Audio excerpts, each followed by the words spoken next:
জনাব হাসনাত আব্দুল্লাহ কুমিল্লা সরাসরি প্রশ্ন করবেন, ব্যাখ্যার প্রয়োজন নেই। আসসালামু আলাইকুম।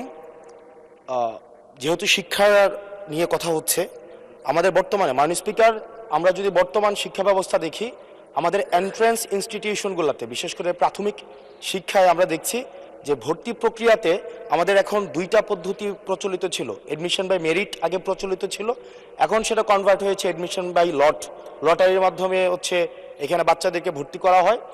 ফলত যেটা হয়েছে, ফিডার ইনস্টিটিউশনগুলোর শিক্ষার মান অনেক কমে গিয়েছে, যার ফলে টার্সিয়ারি এডুকেশনে আমরা হচ্ছে কোয়ালিটি সম্পন্ন ছাত্র আমরা হচ্ছে বিশ্ববিদ্যালয়গুলোতে আমরা পাঠাতে পারি না। এখন মাননীয় মন্ত্রী মহোদয়ের কাছে আমার প্রশ্ন থাকবে, এই যে প্রাইমারি স্কুলে বাচ্চাদেরকে ভর্তি করানোর ক্ষেত্রে আমরা কি ভর্তি প্রক্রিয়াটা আমরা পরিবর্তন করব কিনা, নাকি এই যে এডমিশন বাই লটারির মাধ্যমে আমরা নিব এবং মেরিটকে আমরা হচ্ছে সবসময় হচ্ছে দমায় রাখবো, নাম্বার ওয়ান। আর নাম্বার টু হচ্ছে, আমাদের বর্তমান শিক্ষা পদ্ধতিতে আমরা যদি দেখি, আমরা যারা পয়সা দিয়ে কিনতে পারে তারা হচ্ছে এখন ইংরেজি মাধ্যমটা কিনছে, যারা পয়সা দিয়ে ইংরেজি মাধ্যম কিনতে পারে না তারাই কেবল আপনি যেই শিক্ষা পদ্ধতি আমাদের জন্য জনজীবনের জন্য আপনি চালু করেছেন সেটা আমরা কিনছি, আর যারা সেটাও কিনতে পারে না তারা হচ্ছে মাদ্রাসা শিক্ষা পদ্ধতি কিনছে।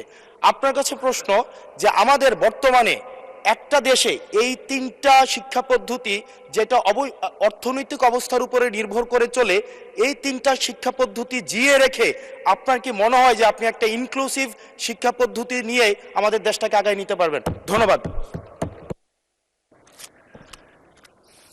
মূল প্রশ্ন ছিল জাহাঙ্গীর হোসেনের, মাননীয় সদস্য, সারা দেশে প্রাথমিক ও গণশিক্ষার উন্নয়নে কোনো প্রকল্প গ্রহণ করা হইয়াছে কিনা, হইলে তাহা কি?